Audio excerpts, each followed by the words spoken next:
তোমালোকৰ general মেথছৰ first chapter সংহতি। আজি এই ভিডিঅ'ৰ যোগেদি তোমালোকক সংহতি কি, ইয়াৰ ধাৰণা, ইয়াৰ সংজ্ঞা তথা উদাহৰণৰ সৈতে অতি ধুনীয়াকৈ তোমালোকক বুজাই দিবলৈ চেষ্টা কৰিম। তোমালোকে প্ৰত্যেকে অতি মনোযোগেৰে ভিডিঅ'টো চোৱা আৰু পাঠ্যপুথিৰ লগত সংগতি ৰাখি গোটেইখিনি বস্তু দেখুৱাই তোমালোকৰ ধাৰণাসমূহ ক্লিয়াৰ কৰি দিব চেষ্টা কৰিম। তো ব'লা আমি ভিডিঅ'টো আৰম্ভ কৰিছোঁ।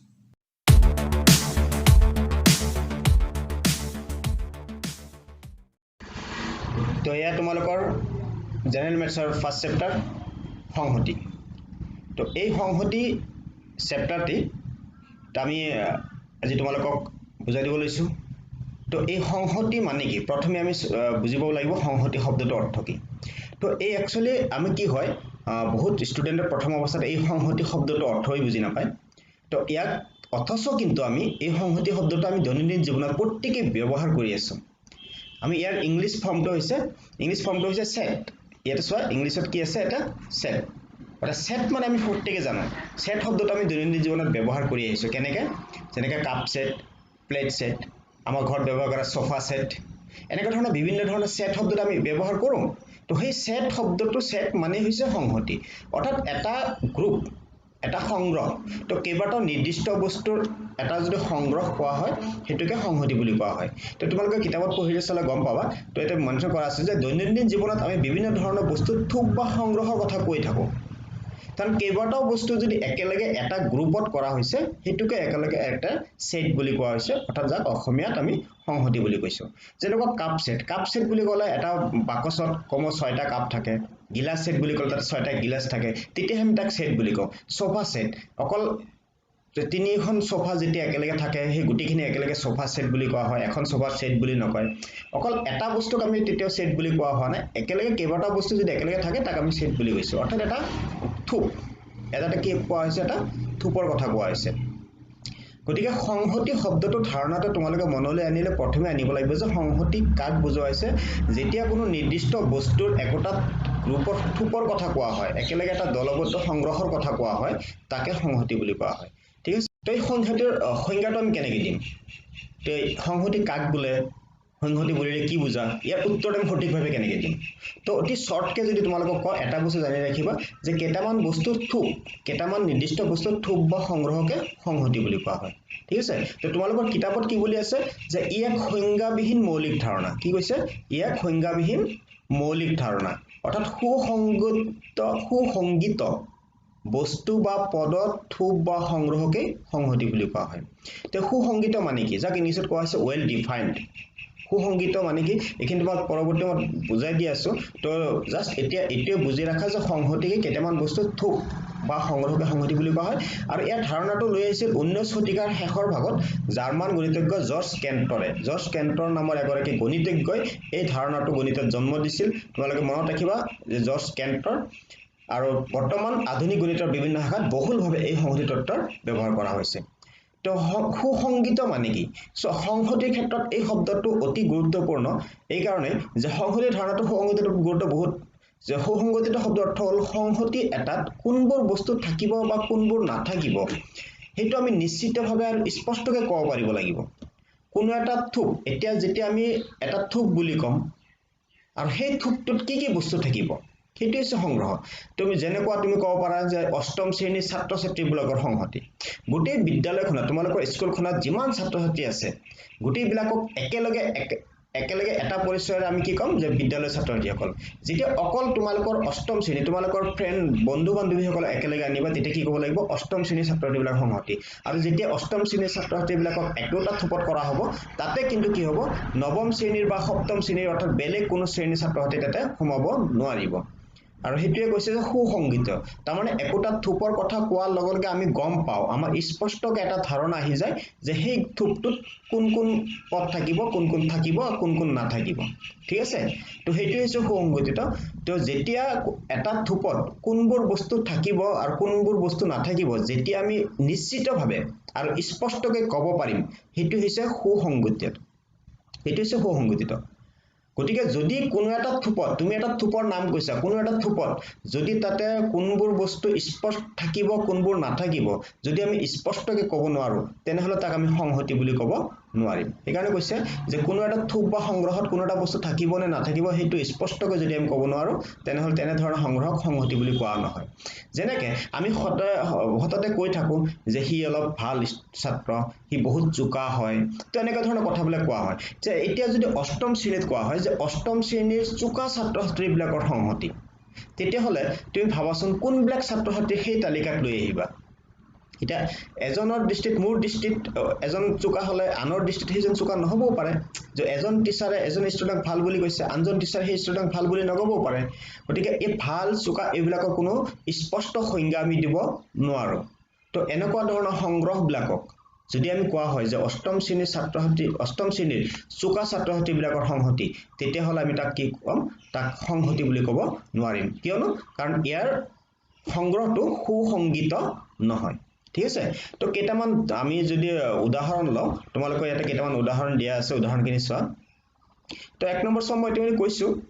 যে তোমালোকৰ বিদ্যালয়ৰ ছাত্ৰ ছাত্ৰীৰ সংগ্ৰহ তো তোমালোকৰ বিদ্যালয়ৰ ছাত্ৰ ছাত্ৰী বুলি যেতিয়া কম তেতিয়া স্পষ্ট আমি ক'ব পাৰো কোন কোন তোমালোকৰ বিদ্যালয়ত পঢ়ে কোন কোন নপঢ়ে তো যদি সমূহ ছাত্ৰ ছাত্ৰীক একোখন অঞ্চলৰ সমূহ ছাত্ৰ ছাত্ৰীক যদি একলগ কৰা হয় তাৰ ভিতৰত অকল তোমালোকৰ বিদ্যালয়ৰ ছাত্ৰ ছাত্ৰীখিনি যদি মাতা হয় তেনে ধুনীয়াকৈ স্পষ্টকৈ সকলোৱে তাতে সংগ্ৰহটোত অন্তৰ্ভুক্ত কৰিব পৰা যাব গতিকে এইটো হ'ল এটা সংহতি কিন্তু যদি কোৱা হয় যে চোকা ছাত্ৰ ছাত্ৰী বা ভাল ছাত্ৰ ছাত্ৰী বা বেয়া ছাত্ৰ ছাত্ৰী তো এনেকুৱা ছাত্ৰ ছাত্ৰীৰ কোনো সুসংগীত সংগ্ৰহ নাই গতিকে এনেকুৱা ধাৰণাবিলাকক আমি সংহতি বুলি ক'ব নোৱাৰো তো সুসংগীত থোপ বা সংগ্ৰহ কোনবিলাক তো স্পষ্ট নিশ্চয় তোমালোকে বুজি পাইছা কোনবিলাকক সুসংগীত থোপ বা সংগ্ৰহ বুলি কোৱা হৈছে যে একোটা থোপৰ যেতিয়া নাম কবা তাতে কি হ'ব লাগিব তাতে কোন কোন সোমাব সেইটো তোমালোকৰ স্পষ্ট এটা ধাৰণা থাকিব লাগিব কনফিউজ হ'ব নালাগিব যে ই সোমাব নে নাই ই নোসোমাব এনেকুৱা ধৰণৰ ধাৰণাবিলাক তাতে থাকিব নালাগিব যেনেকুৱা মই আকৌ কৈছো যদি কোৱা হয় অষ্টম শ্ৰেণীৰ ছাত্ৰ ছাত্ৰীৰ সংহতি তেতিয়াহ'লে কোনো ধৰণৰ অসুবিধাই নাই সি পঢ়াত ভাল বেয়া সেইবিলাক আমাৰ চোৱাৰ দৰকাৰ নাই সি অষ্টম শ্ৰেণীত পঢ়ে গতিকে এইটো থোপত সি কি হ'ব আমি স্পষ্টকৈ ক'ব পাৰিম এইটো গ্ৰুপত সি অন্তৰ্ভুক্ত হ'ব ঠিক আছে তো তেনেকুৱা কেইটামান সংগ্ৰহৰ আমি উদাহৰণ দেখুৱাইছো তোমালোকৰ পাঠ্যপুথিত কেইটামান উদাহৰণ চোৱা তলৰ কেইটামান সংহতি বুজোৱা সংগ্ৰহৰ উদাহৰণ দিয়া হৈছে এক নম্বৰ অসমৰ জিলা কেইখনৰ সংগ্ৰহ তোমালোকৰ বিদ্যালয়ৰ পুথিভঁৰালৰ কিতাপবোৰৰ সংগ্ৰহ তোমালোকৰ বিদ্যালয়ৰ ক্ৰিকেট খেলৰ দলটোৰ খেলুৱৈসকল ভাৰতবৰ্ষৰ নদীবোৰৰ সংগ্ৰহ ইংৰাজী বৰ্ণবোৰৰ সংগ্ৰহ আখৰবিলাক সংগ্ৰহ তো এই আটাইকেইটা সংহতি কাৰণ তুমি চোৱা আটাইবিলাক তুমি নিজে চোৱা গোটেইখিনি তুমি স্পষ্টকৈ তোমাক যদি তালিকা কৰিব দিয়া হয় তুমি ধুনীয়াকৈ তালিকা কৰিব পাৰিবা অসমৰ জিলাকেইখন সংগ্ৰহ তুমি কি কৰা ধুনীয়াকৈ একফালৰ পৰা অসমৰ জিলাবিলাক লিখি যোৱা তোমালোকৰ বিদ্যালয়ৰ পুথিভঁৰাল তোমালোকৰ বিদ্যালয়ত কি কিতাপ আছে গোটেইখিনি তোমালোকে ধুনীয়াকৈ লিখি যাব পাৰিবা তো ভাৰতবৰ্ষৰ নদীবোৰৰ নাম জানা ভাৰতৰ মেপৰ পৰা নদীবিলাক আমি সংগ্ৰহ কৰিব পাৰিম ইংৰাজী বৰ্ণমালাৰ কেইটা আখৰ আছে আখৰবিলাক একফালৰ পৰা লিখি গ'লে এইটো এটা ধুনীয়া সংগ্ৰহ হ'ব তো এনেকুৱা ধৰণৰ সংগ্ৰহবিলাকক কি হয় সংহতি বুজোৱা হ'ব সংহতি নুবুজায় কোনকেইটাক ঠিক আছে সংহতি নুবুজায় কোনবা সেই সম্পৰ্কে এতিয়া আমি চাম তো তোমালোকৰ পাঠ্যপুথিত থকা কেইটামান উদাহৰণ তুমি মন কৰা ইয়াত আছে তলত সংহতি নুবুজোৱা সংগ্ৰহ কেইটামান এটা হ'ল তোমালোকৰ পুথিভঁৰালৰ বিখ্যাত কিতাপবোৰৰ সংগ্ৰহ চোৱা তোমালোকৰ পুথিভঁৰালত বহুত কিতাপ আছে তাৰ ভিতৰত কোনখন কিতাপ কাৰ বাবে বিখ্যাত কিহৰ বাবে বিখ্যাত সেইটোত আমি লিখি শেষ কৰিব নোৱাৰিম বা ইয়াৰ স্পষ্ট ধাৰণা আমি দিব নোৱাৰিম যে এই কিতাপখন বিখ্যাত নহয় ঠিক আছে এটা কনফিউজ আমাৰ আহি যাব তো কোনো কনফিউজ থাকিব নালাগে ঠিক আছে 2 নম্বৰ অসমৰ ভাল মানুহবোৰৰ সংগ্ৰহ এইটো কিমান ডাঙৰ এটা কনফিউজ আমি এইটোৰ কোনো সংগ্ৰহ কৰিব নোৱাৰিম যে অসমৰ কোনজন মানুহ ভাল কোনজন মানুহ বেয়া কি ভিত্তিত তুমি তেওঁ ভাল কি ভিত্তিত তেওঁ বেয়া বুলি সংগ্ৰহ কৰিবা তোমালোকৰ গণিতৰ পাঠ্যপুথিৰ সহজ প্ৰশ্নবোৰ সংগ্ৰহ এইটো এটা চোৱা তুমি যদি তোমালোকৰ কিতাপত সহজ প্ৰশ্নবিলাক তালিকা কৰা তুমি কেনেকৈ তালিকা কৰিবা তোমাৰ কাৰণে সহজ হ'ব পাৰে আনজনৰ কাৰণে সেইটো টানো হৈ যাব পাৰে ঠিক আছে তো 50ৰ ওচৰৰ সংখ্যাবোৰৰ সংগ্ৰহ 50ৰ ওচৰৰ সংখ্যা এটা 50ৰ ওচৰৰ সংখ্যা তুমি কেইটা ল'বা কেইটা এইটো নিৰ্দিষ্টই কোৱা নাই যদি কোৱা হয় যে 50ৰ ওচৰৰ মাত্ৰ দুটা সংখ্যা তেতিয়াহ'লে কেইটাত আমি ল'ব পাৰোঁ এটা 50ৰ ওচৰৰ বুলি ক'লে একেবাৰে তুমি কিমান দূৰলৈ যাব লাগিব গতিকে আমি স্পষ্ট কোন ধাৰণা দিব নোৱাৰোঁ ভাৰতবৰ্ষৰ ডাঙৰ নগৰবোৰৰ সংগ্ৰহবিলাক স্পষ্ট ধাৰণা দিব নোৱাৰোঁ গতিকে এইবিলাকক আমি সংহতি বুলি ক'ব নোৱাৰিম সেইকাৰণে কৈছে এইকেইটাত সংহতি নুবুজোৱা সংগ্ৰহ ঠিক আছে তো এইখিনি হৈছে সংহতি কিছু থুলমূল ধাৰণা তো নিশ্চয় তোমালোকে বুজি পাইছা আৰু অধিক ক্লিয়াৰ হ'ব কাৰণে তোমালোকে চাই যাবা নিজে বস্তুবিলাক ভাবিবা বুজি নোপোৱা কথাবিলাক এই ভিডিঅ'ৰ কমেণ্টত তোমালোকে সুধিবা তোমালোকৰ প্ৰশ্নবিলাক লৈয়ে মই আন এটা ভিডিঅ' বনাব চেষ্টা কৰিম পিছে সংহতি এটা আমি কেনেকৈ প্ৰকাশ কৰিম কেনেকৈ ইয়াৰ নামাকৰণ কৰা হবে গোটেইখিনি কথা আছে তো যেতিয়া প্ৰথমে কৈছা সংহতি যেতিয়া আমি নামাকৰণ কৰিম তেতিয়া সংহতিবিলাকক কি কৰা হয় এনেকৈ ইংৰাজী বৰফলাৰ বৰ্ণ আখৰবোৰেৰে এনেকৈ নামাকৰণ কৰা হয় আমি এৰ পৰা জেডলৈকে যিকোনো আখৰ এটা দি এই সংহতিবিলাক নাম দিব লাগে যেনেকুৱা এ সমানচিন অসমৰ জিলাকেইখনৰ সংহতি ঠিক আছে তো অসমৰ জিলাকেইখনৰ সংহতি বুলি ক'লে কোৱা হৈছে ইয়াতে যিমানকেইটা জিলা আছে কেইখন জিলা আছে গোটেইখিনি সোমাব আৰু ইয়াৰ নাম দিছোঁ এ ঠিক আছে ঠিক তেনেকৈ বি এনেকৈ নামবিলাক দিয়া হয় কিন্তু এইখিনিতে এটা ইম্পৰ্টেণ্ট কথা আছে যে এৰ পৰা জেডলৈকে আটাইবিলাক আখৰেই তুমি কি কৰিবা সংহতিৰ নামাকৰণ হিচাপে ব্যৱহাৰ কৰিবা কিন্তু কিছুমান নিৰ্দিষ্ট আখৰ আছে আজি তোমালোকে আলোচনা কৰিম সেই নিৰ্দিষ্ট আখৰকেইটা তোমালোকে মনত ৰাখিব লাগিব সেই নিৰ্দিষ্ট আখৰকেইটাই একোটা নিৰ্দিষ্ট সংহতিহে বুজায় যেনেকুৱা এক নম্বৰ চোৱা এই এন এটা এনটোৱে কি বুজাইছে এনটোৱে বুজাইছে তোমাৰ এটা স্বাভাৱিক সংখ্যা ঠিক আছে তো এনটো তোমালোকে হয়তো নিম্ন শ্ৰেণীত পাইছা যে এনটোৱে স্বাভাৱিক সংখ্যাৰ সংহতি বুজাইছে তো স্বাভাৱিক সংখ্যা মানে কি স্বাভাৱিক সংখ্যা বুলি ক'লে কি বুজোৱা যায় তোমালোকে জানা যে 1 2 3 4 এনেকৈ ডট ডট ডট অসীমলৈ আছে এইবিলাক হ'ল স্বাভাৱিক সংখ্যা আৰু এই স্বাভাৱিক সংখ্যাবিলাকক কি কৰা হয় সদায় এন দি বুজোৱা হয় তো এইটো সদায় চিৰসত্য থাকিব এইটো মনত ৰাখিবা যে এন মানে বুলি ক'লে সদায় স্বাভাৱিক সংখ্যা বুজাব য'ত নেকি 1ৰ পৰা অসীমলৈ গৈ থাকিব ঠিক আছে তাৰপিছত আহিব তোমাৰ জেড হৈছে অখণ্ড সংখ্যাৰ সংহতি এয়া তোমালোকে পাইছা তো অখণ্ড সংখ্যা বুলি ক'লে সদায় জেড দি বুজাব লাগিব আৰু ইয়াতে কোনবিলাক সংখ্যা সোমাব ইয়াতে মাইনাছ সংখ্যাবিলাক সোমাব মাইনাছবিলাক সোমাব 0 সোমাব এনেকৈ সোমাই থাকিব সংখ্যাবিলাক ঠিক আছে তো ঠিক তেনেকৈ অপৰিমেয় সংখ্যাৰ সংহতি তো এইবিলাক গোটেইখিনি বস্তু তোমালোকে নিশ্চয় ক্লাছ 7ত পাই আহিছা কিউ ফৰ অপৰিমেয় সংখ্যাৰ সংহতি বুজায় ঠিক তেনেকৈ ডব্লিউ দি হোল নাম্বাৰ সদায় পূৰ্ণ সংখ্যাৰ সংহতি বুজাব কিউ ফৰ পৰিমেয় সংখ্যা দুটা আছে এইটো অপৰিমেয় এইটো পৰিমেয় কিউ দি পৰিমেয় বুজাব আৰু কিউৰ ওপৰত চোৱা এইটো চি এটা আছে কমপ্লিমেণ্ট অফ কিউ এইটো অপৰিমেয় সংখ্যাৰ সংহতি আৰু হৈছে আৰ হ'ল বাস্তৱ সংখ্যাৰ সংহতি তো এই নিৰ্দিষ্ট কেইটামান আখৰ তোমালোকে মনত ৰাখিব লাগিব এই আখৰকেইটা দি কেইটামান নিৰ্দিষ্ট সংহতি সদায় বুজোৱা হয় ঠিক আছে এইখিনি মনত ৰাখিবা পিছত আমি চাওঁ সংহতিৰ মৌল কি বুজোৱা যায় তো সংহতিৰ মৌল বুলি ক'লে কাক বুজাব ইয়াতে প্ৰথমে কৈছে যে যিবোৰ উপাদানেৰে সংহতি এটা গঠন হয় সেই উপাদানবোৰকে সংহতিৰ মৌল বোলে অৰ্থাৎ প্ৰথমে তোমালোকে কৈছে যে তোমালোকৰ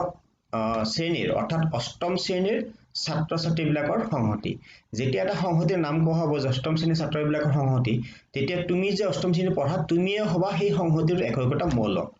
ধৰা তোমালোকৰ শ্ৰেণীত 40 গৰাকী ছাত্ৰ ছাত্ৰী আছে তেতিয়াহ'লে সেই সংহতিটোৰ মুঠ মৌল হ'ব 40টা অৰ্থাৎ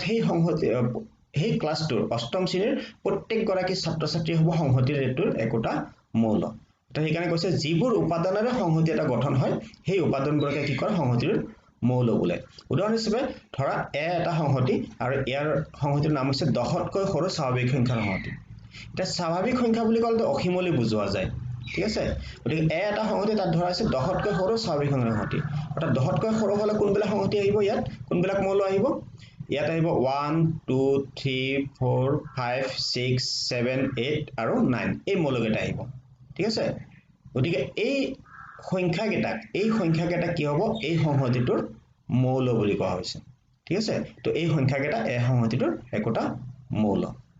তো এনেকৈ যদি আমি যিকোনো সংহতিৰ নাম কোৱা হ'ব যদি সেই সংহতিটোত থকা উপাদানবোৰ কি আছে প্ৰত্যেকটো উপাদানে হ'ব সেই সংহতিটোৰ একোটা মৌল যেনেকুৱা বি ইংৰাজী মাহবোৰৰ নামৰ সংহতি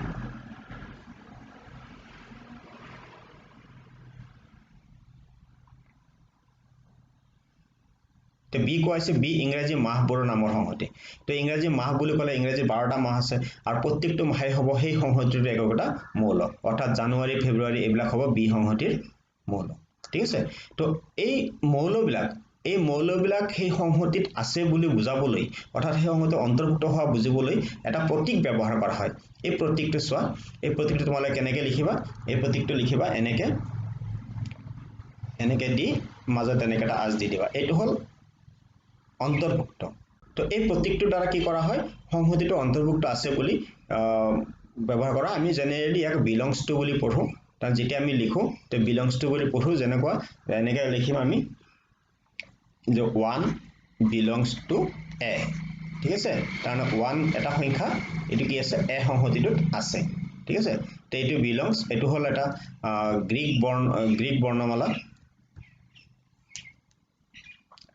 বৰ্ণমালাৰ আখৰ এইটো মনত ৰাখিবা তো এই প্ৰতীকটো কেনেকৈ ব্যৱহাৰ হয় তোমালোকে দেখাই দিছে যদি আমি এটা সংহতি লওঁ যে এটা সংহতি ইংৰাজী বৰ্ণমালাৰ স্বৰবৰ্ণবোৰৰ সংহতি তো ইংৰাজী বৰ্ণমালাৰ স্বৰবৰ্ণবিলাকত কি কি আছে অৰ্থাৎ ইংৰাজী ভাৱেলবিলাক কি কি আহে ইয়াতে আহিব এ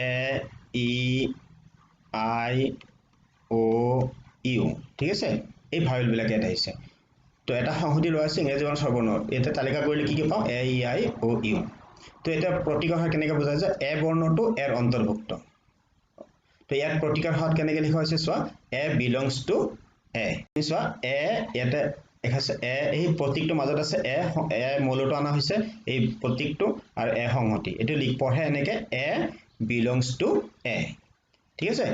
তো পঢ়োতে এইটো এ সংহতি এৰ অন্তৰ্ভুক্ত এ বিলংছ টু এ এনেকৈ পঢ়িবা তো ইয়াত চোৱা E belongs to A I belongs to A O belongs to A U belongs to A এনেকৈ একোটা প্ৰতীকটো মৌলো আমি এনেকৈ বিলংছ চিনৰ দ্বাৰা আমি বুজাব পাৰোঁ তাৰপিছত আহিব সংহতিৰ প্ৰকাশ সংহতি আমি কেনেকৈ প্ৰকাশ কৰিম তো সংহতি দুই ধৰণে প্ৰকাশ কৰা হয় দুটা বিশেষ পদ্ধতিৰে সংহতি প্ৰকাশ কৰা এটা হ'ল তালিকাকৰণ পদ্ধতি বা ৰোষ্টাৰ পদ্ধতি এটা দুটা নাম আছে তালিকাকৰণ বা ৰোষ্টাৰ পদ্ধতি তালিকাকৰণ পদ্ধতি মানে কি যেতিয়া সেই সংহতিৰ মৌলবিলাকক এটা এটাকৈ তালিকা কৰি দিয়া হ'ব ঠিক আছে আৰু এটা হ'ল বিধি নিৰ্দিষ্ট পদ্ধতি বা সংহতিগঠক পদ্ধতি তালিকাকৰণ পদ্ধতিত কি কৰা হয় তালিকা এটা এটাকৈ তালিকা কৰি দিয়া হ'ব মৌলবিলাক এনেকৈ 1 2 3 4 5 6 এনেকৈ তালিকা কৰি দিয়া হ'ব এইটো হ'ল তালিকাকৰণ পদ্ধতি আৰু বিধি নিৰ্দিষ্ট পদ্ধতি কি কৰা হয় কিছুমান চিহ্নৰ দ্বাৰা এটা নিৰ্দিষ্ট নিয়মৰ সহায়ত এই পদ্ধতি ব্যৱহাৰ কৰা হয় এইটো বহুত ইণ্টাৰেষ্টিং পদ্ধতি হয় তো প্ৰথম অৱস্থাত তোমালোকে কি কৰিবা তালিকাকৰণ পদ্ধতি কি কৰিবা একোটা সংহতিৰ যিকেইটা উপাদান হয় যিকেইটা মৌল আছে তেনে একফালৰ পৰা লিখি গ'লে হ'ল সেইটো হ'ল তালিকাকৰণ পদ্ধতি তো এই দুই ধৰণৰ পদ্ধতিৰ কেনেকৈ ব্যৱহাৰ আৰু কেনেকৈ প্ৰকাশ কৰিব লাগে এই সম্পৰ্কে মই তোমালোকক পৰৱৰ্তী ভিডিঅ'ত সুন্দৰকৈ উদাহৰণ সৈতে দেখুৱাই দিম তো আজি তোমালোকে কি কৰা তোমালোকৰ পাঠ্যপুথি উলিয়াই লৈ ইয়াৰ প্ৰাৰম্ভিক ধাৰণাখিনি সংহতি কি ইয়াৰ উদাহৰণখিনি কোনবিলাক সংহতি বুজা কোনবিলাক সংহতি নুবুজায় সেইখিনি ধাৰণাখিনি প্ৰথমতে লৈ লোৱা যেতিয়া তোমালোকৰ ধাৰণাটো আহি যাব যে কোনবিলাক একচুৱেলি সংহতি হয় আৰু সেই ধাৰণাবিলাকক লৈ আমি এই দুটা বিশেষ পদ্ধতিৰে কেনেকৈ প্ৰকাশ কৰা হয় তালিকাকৰণ পদ্ধতি কি বিধি নিৰ্দিষ্ট পদ্ধতি কি এই সম্পৰ্কে তোমালোকৰ পৰৱৰ্তী ভিডিঅ'ত আকৌ আলোচনা কৰিম তো আজিলৈ ইয়াতে সামৰিছোঁ